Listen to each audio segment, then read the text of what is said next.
មិនថាសម្រាប់ដោយការវេះកាត់ឬក៏សម្រាប់ដោយធម្មជាតិទេគឺការដែលយើងតមចំណីអាហារក៏ដូចជាធ្វើលំហាត់ប្រាណហើយញ៉ាំទឹកឲ្យបានច្រើនគឺពិតជាមានសារៈសំខាន់មែនតើកូនទី1គឺខ្ញុំសម្រាប់វេះកាត់ព្រោះដោយសារតែមានបញ្ហាសុខភាពមួយចំនួនការសម្រាប់កូនទី2នេះក៏ខ្ញុំអត់ច្បាស់ថាខ្ញុំអាចនឹងធម្មជាតិឬក៏វេះកាត់ដែរថ្ងៃនេះសួរថាតើខ្ញុំតមបាយអត់ឬក៏មិនអីមិនហ្នឹងគឺខ្ញុំតមអ្នកនរគ្នាសម្រាប់ការតមបាយរបស់ខ្ញុំគឺខ្ញុំអត់ញ៉ាំច្រើនទៅតាមចំណង់ហេតុអីចាំបាច់ត្រូវតមបាយកូននោះគឺគាត់លើសគីឡូតាំងពីខ្ញុំចូលក្បាល32សប្តាហ៍អញ្ចឹងឥឡូវនេះគឺខ្ញុំបាន34សប្តាហ៍អ្វីដែលខ្ញុំត្រូវធ្វើគឺតមបាយជាមួយនឹងរបស់ផ្អែមតែទៅគ្រាន់តែលឺថាខ្ញុំកូនលើសគីឡូហើយនិយាយទៅគឺភ័យហ្មងអ្នកនរគ្នាព្រោះជាធម្មតាខ្ញុំទម្ងន់ដូចគេដែរប៉ុន្តែខ្ញុំអត់ឡើងទេខ្ញុំអត់ឡើងគីឡូអាចថាឡើង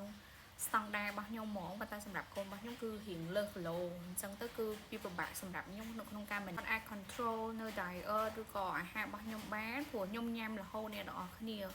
ប៉ុន្តែអត់ឡើងទៅខ្ញុំត្រូវចូលទៅកូន so វាគឺជាបញ្ហាមួយដែរហើយអ្វីដែលខ្ញុំធ្វើរាល់ថ្ងៃនេះគឺខ្ញុំធ្វើលំហាត់ប្រាណរៀងរាល់10ទៅ15នាទីតាមដែលខ្ញុំមានពេលព្រឹកអ្នកនរគ្នាមុនពេលដែលខ្ញុំរៀបចំមកធ្វើការហ្នឹងគឺខ្ញុំចំណាយពេលហាត់ប្រាណទៅតាមនេះដែលខ្ញុំនឹងដាក់នៅនេះឲ្យអ្នកនរគ្នាមើលគឺជាលំហាត់ប្រាណដែលងាយស្រួលហើយអាចថាមិនថាម៉ាក់ដែលគាត់ក្រងនៅសម្រាប់ធម្មជាតិឬក៏វះកាត់ទេគឺគាត់គួរណាតែធ្វើលំហាត់ប្រាណហ្នឹងព្រោះដោយសារតែការធ្វើលំហាត់ប្រាណហ្នឹងមិនសំដៅទៅលើតែយើងការធម្មជាតិទេសម្រាប់អ្នកដែលគាត់វះកាត់មានចង់និយាយថាគាត់សម្រាប់កូនដោយវះកាត់ឬក៏ធម្មជាតិគឺគាត់អាចហាត់ប្រាណដូចគ្នាដើម្បីជួយនៅក្នុងការសម្រាលរបស់យើងដែរហើយមួយវិញទៀតដែរគឺការញ៉ាំទឹកគឺម៉ាក់ត្រូវធ្វើការញ៉ាំទឹកឲ្យបានច្រើនមែនតើអាចថាក្រោម3លីត្រអីចឹងណាបើសិនជាម៉ាក់ថាអត់ទៅញ៉ាំទឹកទៅជាមានអារម្មណ៍ក្អួតចាញ់អីចឹងក្នុងវីដេអូមុនម៉ាក់ឃើញថាពោះខ្ញុំគឺរៀងធំមែនតើខ្ទៀតខុសការពីកូនទី1កូនទី1គឺពោះរៀងទូចេប៉ុន្តែកូនទី2នេះគឺថា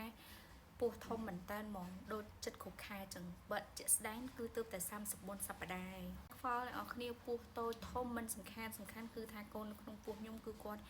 មានសុខភាពល្អខ្ញុំអាសាតាមដានអេកូដែរគឺអត់ដែរមានជាបញ្ហាអីចោលទេហើយខ្ញុំសង្ឃឹមថាខ្ញុំហើយនឹងកូនខ្ញុំគឺអាចសម្រាប់បានដោយជោគជ័យនិងមានសុខភាពល្អទាំងកូននិងខ្ញុំដូចគ្នា